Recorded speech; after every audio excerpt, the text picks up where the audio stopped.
আরে ভাইয়া কি চোখে দেখে না ময়লার ব্যাগটা আমার গায়ে ছুঁড়ে মারলো? দেখি তো ব্যাগটা করলে ব্যাগের ভিতরে কি আছে। এখানে তো মনে হইতেছে অনেকগুলো ময়লা। আরে এই প্যাকেটের ভিতরে কি আছে দেখি তো। ওমা, প্যাকেটের ভিতরে দেখতেছে অনেকগুলো টাকা। ভাইয়া মনে হয় ভুলে টাকাগুলো ব্যাগে রাখছে।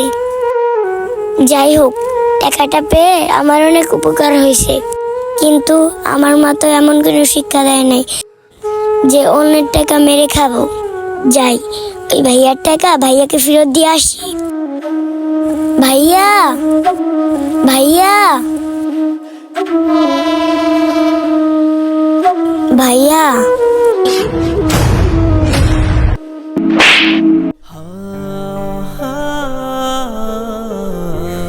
এই তুকায়ের বাচ্চা, তোর তো সাহস কম না? তুই আমার দামি এই শার্টটা মাঝে হাত দিয়ে নোংরা করে লাইছস। তুই জানোস এই শার্টের দাম কত? ও বুঝছি, তোর টাকার দরকার। আচ্ছা তুই দাঁড়া, আমি টাকা দিতেছি।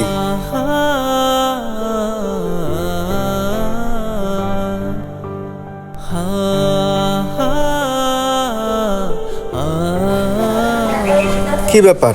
আমি তো সকালবেলা টাকা নিয়েই বের হয়েছিলাম, কিন্তু এখন টাকা গেল কোথায়? মনে হয় টাকাটা হারিয়ে গেছে। এই তুকাই, তুই এক কাজ কর, তুই আমার সাথে আমার বাসায় চল, তোরে আমি টাকা দিয়ে দিতেছি। আয়। কিরে, তোরা না কইছে আমার সাথে আইতি? আয়স না কিয়া? ভয় পাইতেছস? ভয়ের কোনো কারণ নাই, তুই আমার সাথে আয়, তোরা টাকা দিতেছি। আয়। ভাইয়া দাঁড়ান। কিরে, তোরা কি কইছি? তুই আমার সাথে যাইবি না? ভাইয়া, আমি আপনার কাছ থেকে টাকা নিতে আসি নাই, আপনাকে ফিরায় দিতে আসছি। আরে তুকাই, তুই এটা কি কইতেছস? তোর মতো ফকিন্নি আমাকে টাকা দিবি? এই তুকাই, তুই কি আমার সাথে মজা করতেছিস? তুই টাকা পাবি কই, আমাকে দিবি যে? ভাইয়া, আমি আপনার সাথে মজা করতে আসি না, আমি সত্যি টাকা ফেরত দিতে আসছি। এই ধরেন ভাইয়া।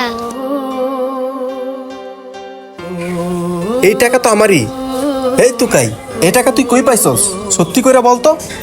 ভাইয়া, আপনি যখন রেল লাইনের দিক দিয়ে হাঁটতে যাইতেছিলেন না, তখন ময়লার ব্যাগের সাথে টাকাগুলো ফেলা রেখেছিলেন। আপনি তো আমার কোনো কথাই শুনলেন না, শুধু শুধু ভুল বুঝতেছেন।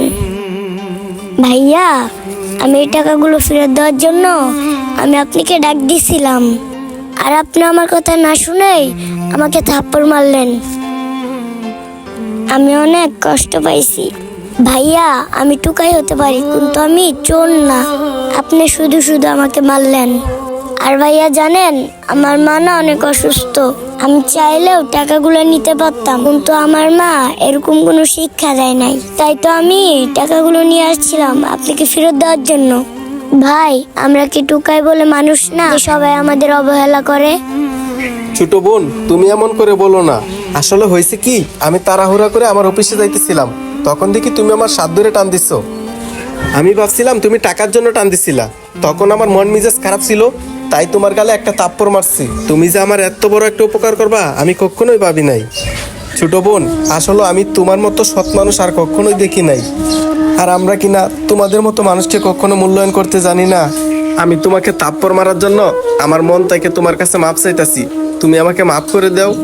না না ভাইয়া, আপনি আমার কাছে মাপ চাইবেন না। আমরা তো টুকাই, তাই সবাই আমাদের সাথে এমন করে। আমরা তো টুকাই, আমরা রাস্তাঘাটে বোতল টুকাই। তাহলে তুমি একটা কাজ করো, এখান থেকে কিছু টাকা রাখো তোমার মায়ের চিকিৎসা করার জন্য। না না ভাই, আমি এই টাকা নিতে পারবো না। আরে ছোট বোন, আমি মন থেকে খুশি হয়ে এই টাকাটা তোমাকে দিতেছি, তোমার মায়ের চিকিৎসা করো। ধরো, আর না করো না তো। আচ্ছা ভাইয়া, আপনি যখন এত করে বলতেছেন, তাহলে আমি টাকাটা নিতেছি। টাকাটা নিয়ে তুমি বাসায় যাও, তোমার মায়ের চিকিৎসা করাইবা। তোমার মায়ের চিকিৎসা যদি আরো টাকা লাগে, তুমি এক কাজ করো, আমার এই ভিজিটিং কার্ডটা তোমার কাছে রাখো। যদি তোমার কখনো টাকা পয়সা লাগে, তাহলে আমার সাথে যোগাযোগ করো। এই কার্ডটা তোমার কাছে রাখো, এই নাম্বারে তুমি আমাকে ফোন দিও। আচ্ছা ঠিক আছে ভাইয়া। আর ভাইয়া, আমি আপনার জন্য দোয়া করি, আল্লাহ যেন আপনার মনে আশা পূর্ণ করে। আপনাকে অনেক ধন্যবাদ, এখন আমি আসি। ভিডিওটি আপনাদের কাছে ভালো লাগলে অবশ্যই লাইক কমেন্ট শেয়ার করে দিবেন। ধন্যবাদ সবাইকে।